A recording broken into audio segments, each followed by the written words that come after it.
Njengama branch ANC, we must make sure ukuthi kuba ne service delivery. Njengama branch ANC, we must make sure ukuthi i-corruption iyayehla ize iphele. Ngoba the more imali inyamalala, the more abantu bangasisupport. Enye into ukulwa aphakathi kwethu silwela ikhundla.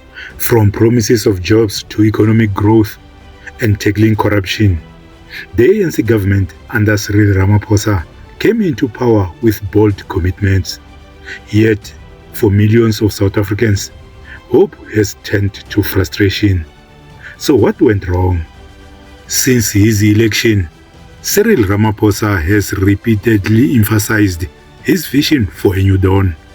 But today, unemployment stands at record highs, service delivery is deteriorating, and corruption scandals still dominate headlines.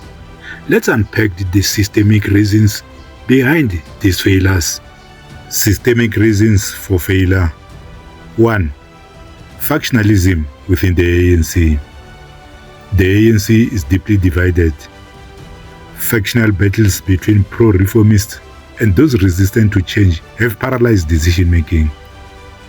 Policies that could benefit citizens often get delayed or watered down due to infighting. Well, I listened to the president of the ANC, as well as Comrade Jeff Khatebe, when he was talking about the election and the need for possible coalitions. And both have agreed that for the first time after 27 years, the ANC has performed so badly. I agree with that, because I'm sure this is also a wake-up for the ANC. And President said, because of the factions, because of disunity, the ANC has lost, and it has demoralized almost 14 million voters not even to participate in the elections this time around. I think it reflects bad on the ANC leadership as a collective, and as even ordinary ANC members, leaders across the board, be it at branch level, region and provincial level. It was a bad performance. Why do you think 14 million voters care about what happens in the ANC?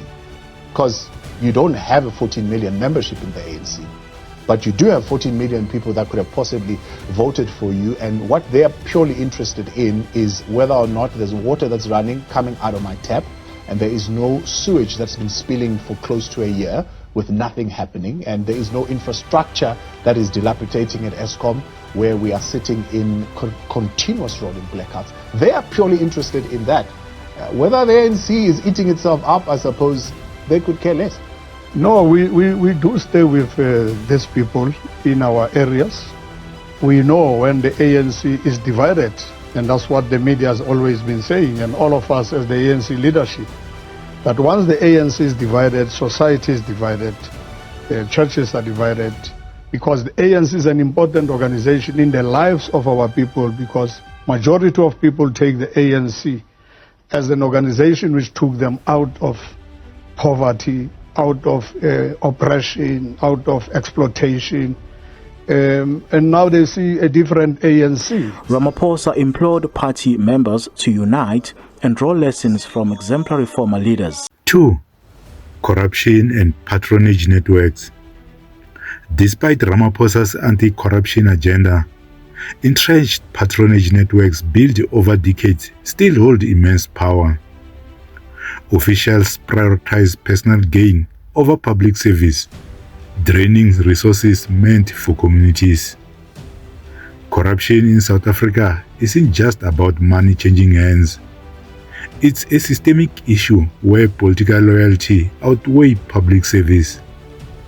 This patronage network run deep, rewarding allies with lucrative government contracts, even if they are unqualified to deliver.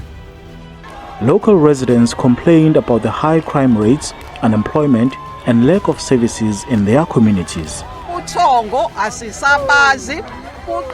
We don't sleep anymore because of the high crime rate in our communities. More police must be employed so that they will be visible in our areas. Our children are not employed and they have completed their matric. We don't have money to send them to tertiary institutions, and even those institutions don't have enough spaces for our children. Women have become victims of crime. We don't know what is happening in our country. We are pleading with you, Mr. President, to intervene so that people can vote for the ANC. My biggest concern is that people are not going to vote for the ANC with everything that is happening. Party President Cyril Ramaphosa addressed volunteers who packed this community hall. He acknowledged the challenges facing many communities in the country. Branch ANC, we must make sure the service delivered. Branch ANC, we must make sure corruption ize iphele. The more imali inyamalala, the more abantu bangasisupport. Enye into ukulwa ngaphakathi kwethu silwela ikhundla. 3. Bureaucratic inefficiency. The public sector is plagued by inefficiency, delays in implementing policies, and lack of accountability for underperforming officials leave projects incomplete or abandoned. Even when corruption isn't the issue, inefficiency within government systems holds the country back.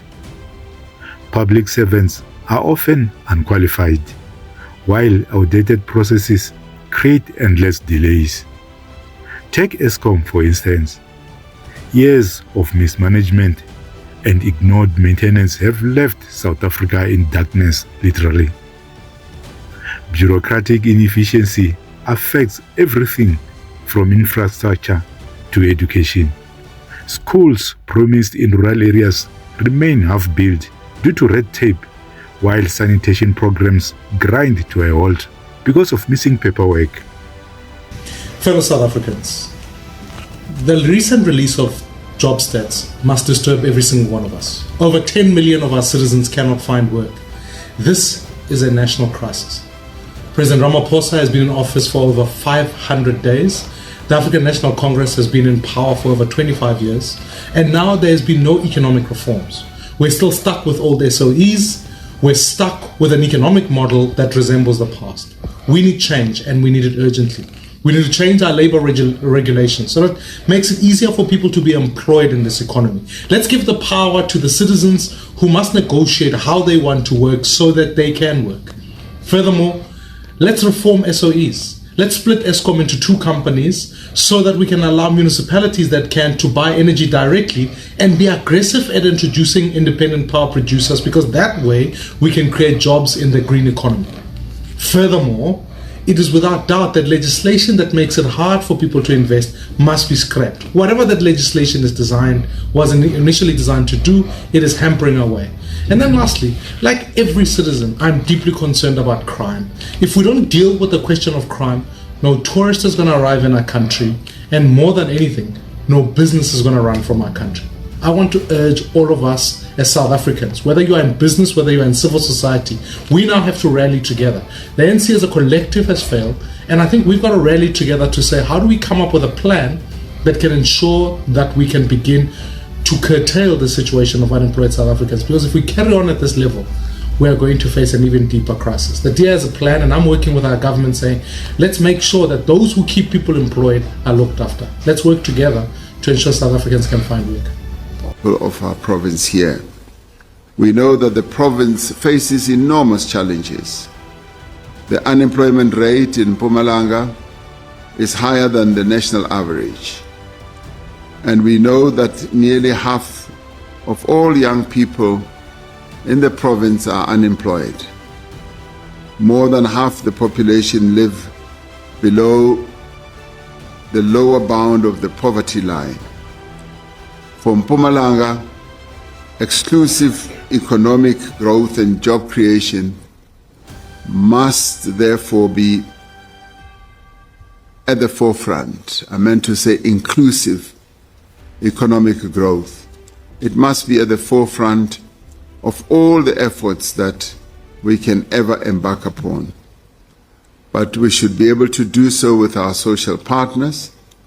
Like other provinces, Mpumalanga needs to grow faster. 4. Economic constraints.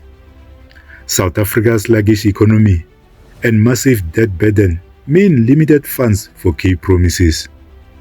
And without tackling economic reforms, jobs remain scarce and inequality deepens. We are pursuing far-reaching economic reforms to make the economy of our country more competitive so that we can enable greater growth. There is now significant momentum to our reforms in strategic network industries like electricity, water, telecommunications, and rail, as well as our ports. In this administration, we are focusing on reforming also the local government system and improving the delivery of basic services.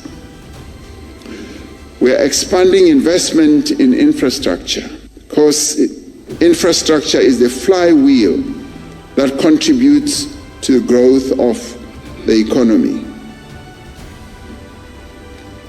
Because it stimulates activity in the construction and related industries, it also provides the networks and facilities that allow for the production and distribution of raw materials, manufactured goods, data, electricity, water, and other essentials that function to grow the economy.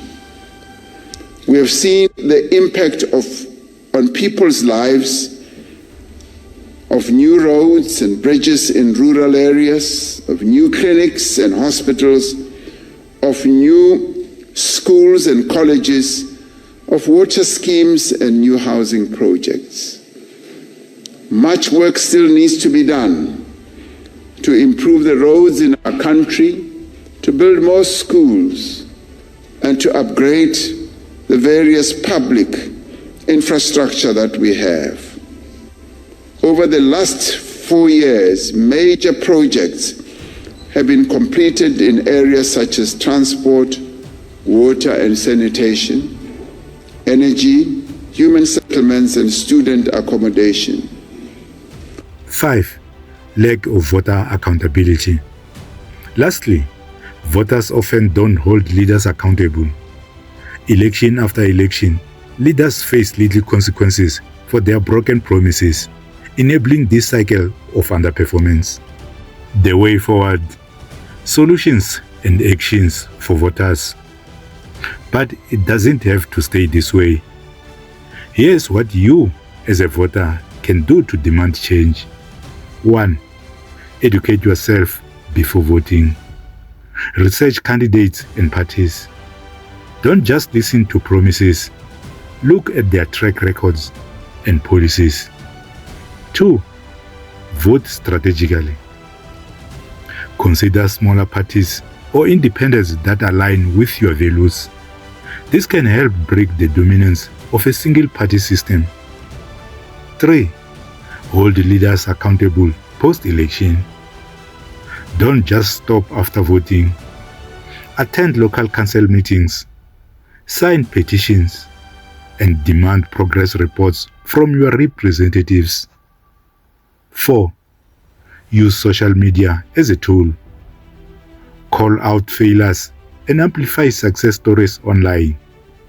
Social media can pressure leaders into action when public opinion becomes too loud to ignore. 5. Support grassroots movements. Real change often starts from the ground up. Join or support organizations fighting for better governance in your community. The challenges are immense, but they are not insurmountable. By staying informed, making strategic choices, and demanding accountability, we can rebuild the trust and progress our country deserves.